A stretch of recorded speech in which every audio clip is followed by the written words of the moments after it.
Hello everyone, Vinayak classes के YouTube channel पर मैं अमिता सिंह आप सभी का हार्दिक स्वागत करती हूँ। जैसा कि हम लोग जो है प्रैक्टिस 1 देख चुके हैं, आज हम लोग प्रैक्टिस 2 देखेंगे। उसमें हम लोगों ने 15 क्वेश्चन को कर लिया है। इस प्रैक्टिस में हम लोग 16वें क्वेश्चन से देखेंगे, ठीक ना। आज का पहला प्रश्न है कि जीन पियाजे के अनुसार संज्ञानात्मक विकास की अवस्था है 4, 3, 2, 5। आप लोग आंसर देते रहेंगे इसका। तो जीन पियाजे के अनुसार संज्ञानात्मक विकास की कितनी अवस्थाएं हैं? 4 अवस्थाएं। इन्होंने 4 चरणों में इसे विभाजित किया है, यानी संज्ञानात्मक विकास को 4 चरणों में दिया है, जो जन्म से किशोरावस्था तक बच्चे की सोच में आने वाले बदलावों को दिखाता है, ठीक ना। चारों कौन कौन से हैं? पहला है संवेदी प्रेरक, जो 0 से 2 वर्ष तक चलता है।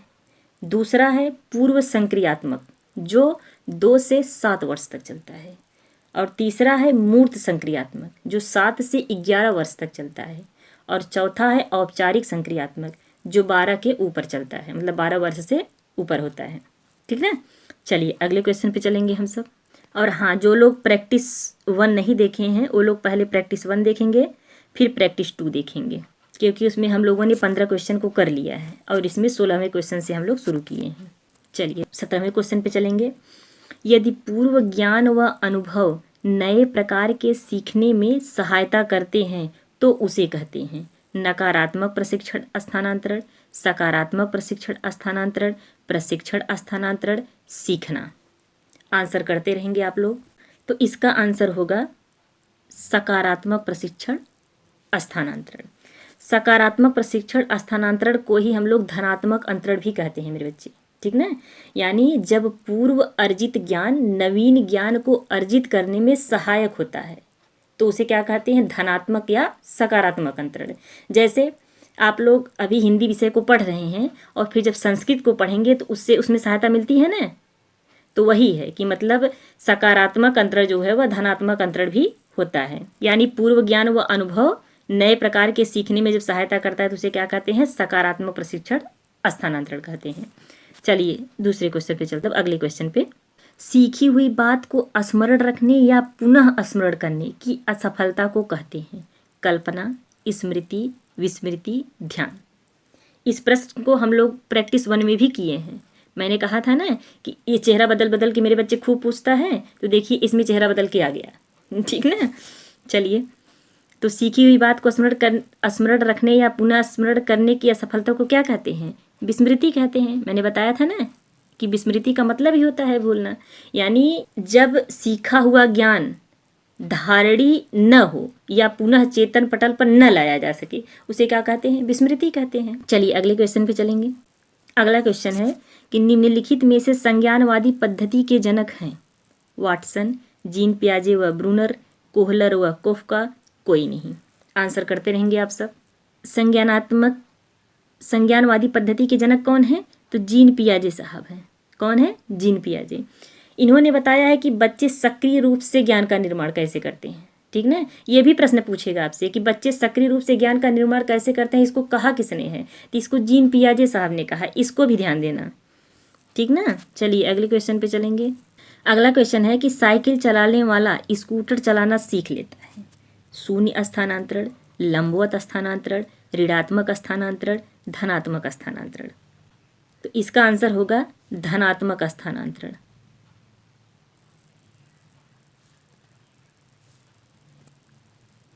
कौन सा होगा मेरे बच्चे? धनात्मक स्थानांतरण। यानी जब पहले सीखा गया ज्ञान, कौशल या अनुभव नई परिस्थिति में कुछ सीखने या कार्य करने में सहायक होता है उसे क्या कहते हैं? या उस कार्य को आसान बना देता है, ठीक ना। जब पहले सीखा गया ज्ञान, कौशल या अनुभव नई परिस्थिति में कुछ सीखने या कार्य करने में सहायक होता है और उस कार्य को क्या कर देता है? आसान बना देता है, तो उसे क्या कहते हैं? धनात्मक स्थानांतरण कहते हैं, ठीक ना मेरे बच्चे। चलिए अगले क्वेश्चन पे चलेंगे। अगला क्वेश्चन है कि बहिर्दर्शन विधि का प्रतिपादन किया J B Watson, Wundt, Stout, Skinner. Answer करते रहेंगे आप सब। तो बहिर्दर्शन विधि का प्रतिपादन किसने किया था? जेबी वाटसन साहब ने किया था। किसने किया था? जेबी वाटसन साहब ने। बहिर्दर्शन विधि का मतलब क्या होता है मेरे बच्चे? कि किसी दूसरे व्यक्ति के व्यवहार, क्रियाओं और प्रतिक्रियाओं का बाह्य रूप से निरीक्षण करना। ठीक ना। चलिए अगले क्वेश्चन पे चलेंगे। टर्मन के अनुसार 90 से 100 बुद्धि लब्धि का बालक माना जाता है। मंद बुद्धि, सामान्य बुद्धि, श्रेष्ठ बुद्धि, क्षीण बुद्धि। आंसर देते रहेंगे आप सब। और हाँ, आप लोग अपना स्कोर जरूर बताइएगा कि मतलब इतने प्रश्न में मैंने इतना प्रश्न सही किया है। ठीक ना। तो टर्मन के अनुसार 90 से 100 बुद्धि लब्धि का बालक कौन सा माना जाता है? तो सामान्य बुद्धि माना जाता है। कौन सा माना जाता है? सामान्य बुद्धि।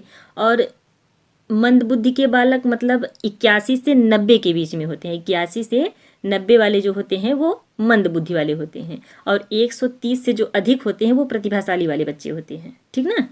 चलिए अगले क्वेश्चन पे चलेंगे। अगला क्वेश्चन है कि हाल का सिद्धांत निम्न में किसकी व्याख्या करता है? बुद्धि की प्रकृति, अधिगम में अभिप्रेरणा की भूमिका, मूल्यों का विकास, किशोरों का मनोविज्ञान। आंसर देते रहेंगे आप सब।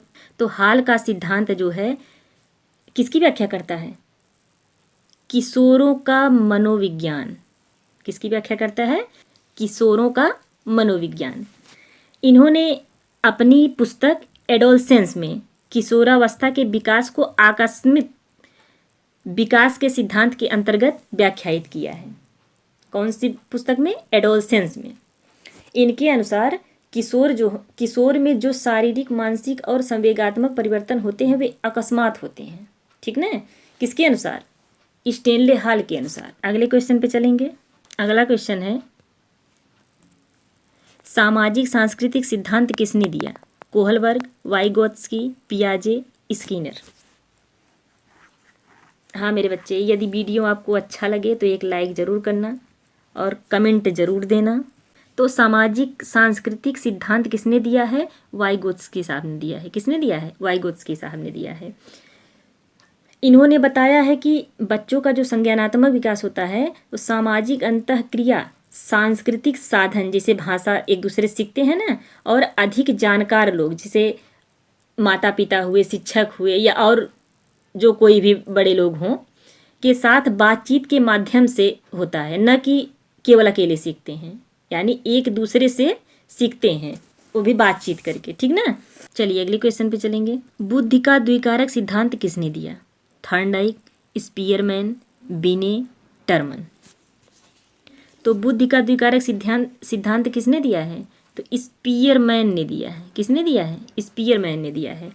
स्पीयरमैन जो है ये ब्रिटिश मनोवैज्ञानिक थे। कैसे मनोवैज्ञानिक थे? ब्रिटिश मनोवैज्ञानिक थे। इन्होंने बुद्धि के 2 कारक बताए हैं, यानी बुद्धि को 2 कारकों में विभाजित किया है। नंबर 1 सामान्य कारक और नंबर 2 विशिष्ट कारक। तो सामान्य कारक को जो है जनरल फैक्टर के नाम से भी जानते हैं, जिसे जी से दर्शाया जाता है। ठीक ना। और दूसरा है विशिष्ट कारक, जिसे स्पेसिफिक फैक्टर भी कहते हैं, जिसको यस से दर्शाते हैं। ये जो सामान्य कारक होते हैं ये जन्मजात होते हैं, यानी जन्मजात मानसिक शक्ति है सामान्य कारक।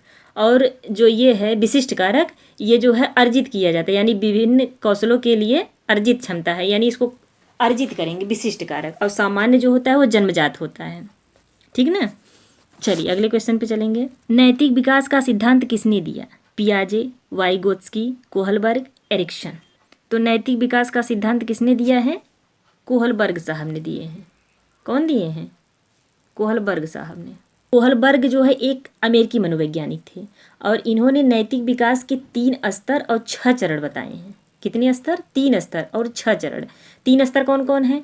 पहला है पूर्व पारंपरिक, दूसरा है पारंपरिक नैतिकता, यानी पहला पूर्व पारंपरिक नैतिकता, दूसरा है पारंपरिक नैतिकता, और तीसरा है उत्तर पारंपरिक नैतिकता। और 6 चरण।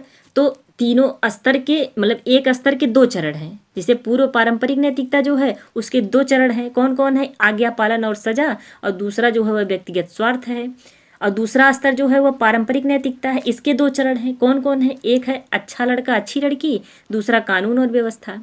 तीसरा स्तर जो है वह उत्तर पारंपरिक नैतिकता है, इसके भी 2 चरण हैं। कौन कौन है? सामाजिक अनुबंध, दूसरा सार्वभौमिक नैतिक सिद्धांत। ठीक ना।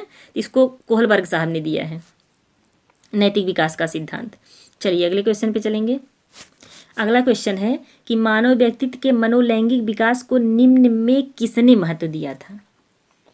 Comenius, hall, हॉलिंगबर्थ, Freud. तो मनोलैंगिक विकास को जो है फ्रायड साहब ने कितनी अवस्थाएं बताई हैं? 5 अवस्थाएं बताई हैं। पहला कौन है? मुखी अवस्था, दूसरा गुदी अवस्था, तीसरी लैंगिक अवस्था, चौथा अदृश्य अवस्था और पांचवा जो है वो जननेंद्रिय अवस्था है। ठीक ना मेरे बच्चे? चलिए अगले क्वेश्चन पे चलेंगे हम सब। इसका वो बताया ना कि मानव व्यक्तित्व के मनोलैंगिक विकास को जो है किसने महत्व दिया था, मतलब बताया था, तो फ्रायड साहब ने बताया था। ठीक ना? चलिए अगले क्वेश्चन पे चलेंगे हम सब। अगला क्वेश्चन है, मनोविज्ञान की प्रथम प्रयोगशाला को किसने स्थापित किया था? W.B. उंट, सिगमंड फ्रायड, पावलोव, वाटसन। तो मनोविज्ञान की प्रथम प्रयोगशाला किसने स्थापित किया था? वुंट साहब ने किया था। किसने किया था? उंट साहब ने। आधुनिक मनोविज्ञान का जनक किसे माना जाता है? उंट साहब को माना जाता है। और इन्होंने जो है मनोविज्ञान की प्रथम प्रयोगशाला स्थापित की थी। कहाँ स्थापित की थी? जर्मनी के लिपजिंग विश्वविद्यालय में स्थापित की थी। कब स्थापित की थी? तो 1879 ईस्वी में स्थापित की थी। प्रश्न आपसे ऐसे पूछेगा कि मनोविज्ञान की प्रथम प्रयोगशाला कहाँ स्थापित की गई थी? तो जर्मनी के लिपजिंग विश्वविद्यालय में स्थापित की गई थी। कब स्थापित की गई थी? तो 1879 में स्थापित की गई थी। ठीक ना? और किसने स्थापित किया था? तो उंट साहब ने स्थापित किया था। चलिए अगले क्वेश्चन पे चलेंगे हम सब। अगला क्वेश्चन है कि गेस्टाल्ट मनोविज्ञान की आधारशिला किसने रखी थी? Franz Brentano, Max Wertheimer, Adler Rubin, Kurt Lewin. तो गेस्टाल्ट मनोविज्ञान की आधारशिला किसने रखी थी? तो मैक्स वर्दीमर ने रखी थी। किसने रखी थी? मैक्स वर्दीमर ने। इन्होंने मैक्स वर्दीमर के साथ जो है और जो है कुछ मनोवैज्ञानिक थे जिन्होंने ये गेस्टाल्ट मनोविज्ञान को आगे बढ़ाया था। कौन कौन है? जैसे कोहलर साहब हैं, कुर्ट कोहका हैं और कुर्ट लेविन साहब हैं। ठीक ना? चलिए अगले क्वेश्चन पे चलेंगे हम सब। भाषा सीखने के लिए सोहन पाठ का बार बार वाचन करता है। यह किस सिद्धांत से संबंधित है? रुचि का सिद्धांत, बोलचाल का सिद्धांत, अनुकरण का सिद्धांत, अभ्यास का सिद्धांत। आंसर देते रहेंगे आप सब। और हाँ मेरे बच्चे, यदि वीडियो आपको अच्छा लगे तो एक लाइक ज़रूर करना और कमेंट बॉक्स में कमेंट ज़रूर करना वीडियो आपको कैसा लगा। ठीक ना? इसका आंसर है अभ्यास का नियम। कौन सा? अभ्यास का नियम। अभ्यास का सिद्धांत जो है वो अधिगम या सीखने का एक प्रमुख मनोवैज्ञानिक सिद्धांत है जिसे अमेरिकी मनोवैज्ञानिक थॉर्नडाइक साहब ने अपने प्रयास एवं त्रुटि के सिद्धांत के अंतर्गत प्रतिपादित किया था। यह इस सिद्धांत पर जोर देता है कि निरंतर अभ्यास करने से व्यक्ति किसी कार्य में निपुणता प्राप्त करता है। यानी जब आप लगातार किसी चीज़ का अभ्यास करेंगे तो आप उसमें निपुण हो जाएंगे। ठीक ना? चलिए तो अब हम लोग नेक्स्ट वीडियो में मिलते हैं। तब तक के लिए बाय बाय।